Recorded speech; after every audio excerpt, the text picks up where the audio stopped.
Generasi Z dan milenial disebut beresiko tinggi menjadi lebih miskin dibanding generasi sebelumnya akibat tren doom spending atau pengeluaran yang tidak terkendali. Dan biasanya fenomena ini dilakukan sebagai pelarian dari stres atau kekhawatiran terhadap kondisi ekonomi dan juga masa depan. Untuk membahas lebih jauh apa itu doom spending dan bagaimana dampaknya, sudah bersama kami melalui sambungan daring Perencana Keuangan, Rista Swestika. Selamat pagi, Mbak Rista.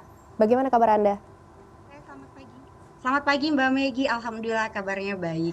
Baik, Mbak Rista, kita langsung saja. Apa sebenarnya fenomena doom spending Ya. ini? Oke, fenomena doom spending ini tadi sebenarnya jadi sudah disampaikan juga oleh Mbak Megi gitu ya. Jadi doom spending ini adalah istilah yang digunakan untuk menggambarkan perilaku pengeluaran yang impulsif atau berlebihan sebagai respon terhadap perasaan stres, cemas, atau putus asa gitu ya. Nah, biasanya doom spending ini terjadi ketika seseorang tertekan dan ada dalam situasi yang negatif. Seperti saat ini adalah ketidakpastian ekonomi, krisis kepribadian gitu ya, atau bahkan berita buruk yang dilakukan secara global. Nah, artinya dalam upaya untuk mengatasi emosi yang negatif ini, orang memiliki kemungkinan untuk cenderung melakukan pembelian dalam jumlah yang besar. Dan sebenarnya apapun yang dibeli ini tidak diperlukan untuk saat ini, gitu ya. Jadi dengan harapan setelah melakukan pembelian tersebut ada kepuasan yang instan dalam dirinya, atau bisa juga disebut adalah pembelian ini adalah sebuah pembelian untuk pelarian dalam situasi yang sulit, gitu ya. Nah, kemudian dari doom spending ini, setelah mereka melakukan pembelian, terjadi rasa penyesalan dalam diri. Aduh, kenapa kok tadi beli ini gitu ya? Dan bahkan kalau misalnya ini dilakukan terus-menerus, otomatis akan membuat keuangan kita menjadi berantakan dalam skala besar dan untuk jangka waktu yang pendek. Kurang lebih begitu, Mbak Megi. Baik, Mbak Rista, dulu kita juga pernah mengenal fenomena ini adalah latte factor. Nah, apakah sama ataupun Oke. berbeda? Oke, antara doom spending sama latte factor ini adalah dua hal yang berbeda gitu ya. Yang membuat mereka berbeda adalah motivasi di balik perilaku doom spending maupun si latte factor ini, kemudian dampaknya. Nah, kalau kita lihat dari doom spending, motivasinya adalah ini adalah sebuah pengeluaran impulsif sebagai respon terhadap stres tadi gitu ya, kecemasan atau perasaan putus asa.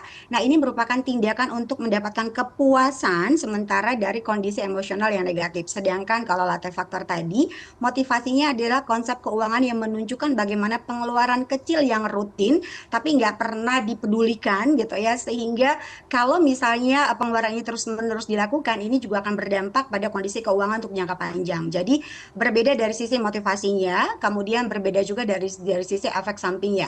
Kalau doom spending itu efeknya itu adalah dalam jangka waktu yang langsung kelihatan karena uangnya digunakan langsung dalam skala besar. Tapi kalau untuk latte factor ini digunakan untuk misalnya kayak beli kopi atau beli perintilan gitu atau beli merchandise yang kecil-kecil. Tapi kalau dijumlahin otomatis ini akan mempengaruhi kondisi keuangan kita untuk jangka panjang. Kurang lebih seperti itu. Baik, Mbak Rista, ini banyak sekali yang kecil-kecil numpuk nanti jadi gunung juga, Mbak Rista. Oke, generasi Z dan juga milenial disebut sebagai yang paling beresiko juga dari fenomena-fenomena ini. Mengapa begitu ya, Mbak Rizka? Oke, ini menarik sekali gitu kan ya, karena ada banyak faktor yang bisa mempengaruhi kenapa sih generasi Gen Z ataupun milenial ini dampaknya untuk doom spending ini besar sekali karena ada beberapa faktor, ada mulai dari faktor sosial, ada mulai dari faktor ekonomi, kemudian ada faktor psikologis yang unik nih dari kedua generasi ini gitu ya.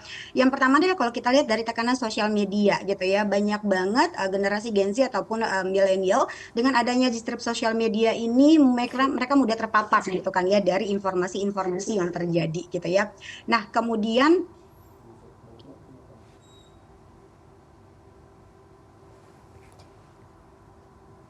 Baik, Mbak Rista, oke. Hai, apakah Anda hai bisa Mbak. ya? Tadi sedikit Oke, ada. terputus. Oke, oke. Boleh di Yes, sorry.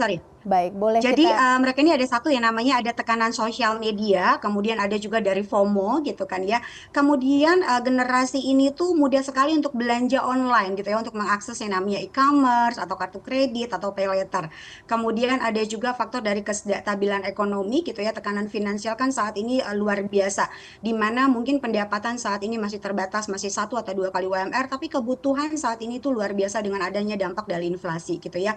Kemudian ada juga dampak dari dari kesehatan mental yang sangat rentan dengan adanya kondisi saat ini, bukan hanya dari dunia pekerjaan, dari pendapatan, atau misalnya dari kondisi ekonomi secara global, banyak banget yang membuat dua generasi ini tuh mudah sekali yang namanya mengalami yang namanya stres gitu ya.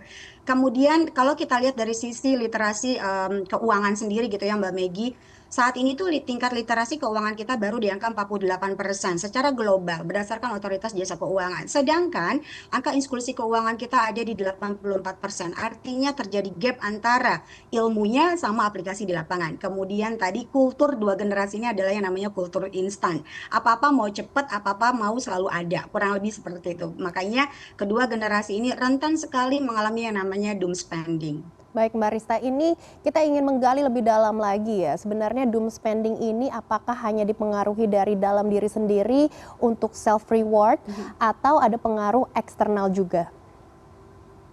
Oke, kalau misalnya kita melihat apakah ada pengaruh dari luar juga, otomatis sudah pasti ada Mbak Megi. Kalau misalnya dari internal, karena tadi doom spending itu dimulai dari keadaan kecemasan, emosional, dan lain-lain, artinya emosi dan stres dari internal diri sendiri ini juga sangat berpengaruh. Kemudian dengan kata-kata self reward, udah mulai capek kerja, udah mulai bosan dan lain-lain, harus kasih penghargaan buat diri sendiri. Kata-kata ini juga bisa membuat kita menjadi yang namanya doom spending gitu ya. Kemudian tadi ada namanya pelarian emosional. Kalau kita lihat banyak sekali masyarakat kita yang kalau dalam kondisi emosional tertentu, misalnya entah dia marah, entah dia lagi happy gitu ya, atau misalnya dia lagi kecewa, banyak pelariannya adalah dengan belanja, entah itu belanja makanan, entah itu belanja baju, kosmetik dan lain-lain untuk menghilangkan rasa sakit atau rasa emosi mereka gitu ya, dengan dialihkan yang namanya ke belanja gitu. Nah, kemudian kalau kita lihat dari pengaruh eksternal itu otomatis sudah ada. Yang tadi Risa bilang dengan adanya tekanan sosial media. Dengan adanya disrupt sosial media, masyarakat saat ini mudah sekali mengakses informasi-informasi, tapi balik lagi, informasi yang diambil adalah informasi yang tidak dipilah, mana yang sesuai dengan kebutuhan, mana yang tidak. Apalagi dengan maraknya iklan secara masif gitu ya, baik itu yang bersifatnya misalnya untuk hiburan kah, atau misalnya untuk nonton konser kah gitu ya. Jadi banyak banget. Jadi kalau ditanya apakah ada faktor dari eksternal juga, otomatis sudah ada. Nah, kemudian yang terakhir faktornya adalah dari mudahnya untuk mengakses mulai dari e-commerce, pay later gitu ya. Pokoknya kalau dibilang apakah pengaruhnya hanya internal, tidak, tapi pengaruhnya eksternal juga ada pastinya. Ya, kesimpulannya ini faktornya banyak sekali dan ini semuanya memicu doom spending begitu ya. Dari emosional, untuk mengontrol Ya. emosional kita juga sudah sangat sulit, ditambah iklan-iklan yang memicu impulsive buying begitu ya Mbak Rista. Nah, bagaimana sebenarnya Betul. sebaiknya mengelola keuangan agar kita tidak terjebak dalam fenomena doom spending ini? Oke, kalau ngomongin tentang bagaimana sih kita biar nggak terjebak gitu ya dengan fenomena doom spending ini, perlu dilakukan namanya satu kesadaran diri dulu Mbak Megi, karena kan tadi kita bermain dengan emosional gitu ya, jadi harus punya kesadaran diri dulu. Kemudian ada perencanaan yang matang serta pengelolaan emosi, karena tadi doom spending sangat dipengaruhi oleh emosi seseorang gitu ya. Jadi kalau kita lihat dari kesadaran diri, yang pertama adalah satu, buat anggaran yang jelas dan realistis. Anggaran pengeluaran kita mau kemana, skala prioritas wajib, butuh, dan ingin gitu ya, berdasarkan tadi kondisi pendapatan keuangan kita. Kemudian yang kedua, kalau misalnya memang kita mau ada dana untuk diri pribadi kita, model kayak self reward atau pengen beli sesuatu setiap bulannya, maka ini ada dana yang harus memang dipisahkan, tidak bisa digunakan untuk yang wajib maupun kebutuhan gitu ya. Kemudian kita punya tujuan keuangan, baik itu jangka pendek, menengah maupun jangka panjang, karena biasanya orang gagal untuk melakukan perencanaan keuangan karena nggak punya tujuan. Jadi karena nggak punya tujuan, nggak tahu nih mapsnya keuangannya mau kemana gitu ya. Kemudian karena doom spending tadi dipengaruhi oleh tingkat emosional seseorang, mau tidak mau kita harus belajar untuk mengontrol emosi. Karena biasanya ada orang yang tadi Rista sampaikan di awal, bahwa ada orang yang belanjanya jadi besar gitu ya, atau belanjanya jadi impulsif pada saat kita lagi happy. Atau kebalikannya, pada saat lagi sedih ternyata belanjanya jadi lebih banyak gitu ya. Jadi harus bisa mengontrol emosi dan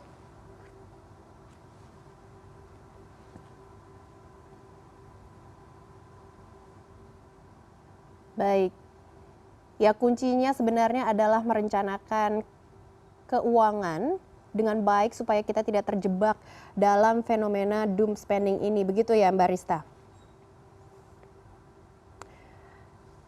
Baik, kami akan terus memantau bagaimana fenomena doom spending ini, karena memang kalau misalnya generasi muda terjebak dalam fenomena doom spending ini akan berbahaya juga untuk ekonomi Republik Indonesia, dan tentunya kuncinya adalah perencanaan keuangan. Terima kasih Barista yang sudah bergabung bersama kami di CNN Indonesia Bisnis dan Referensi.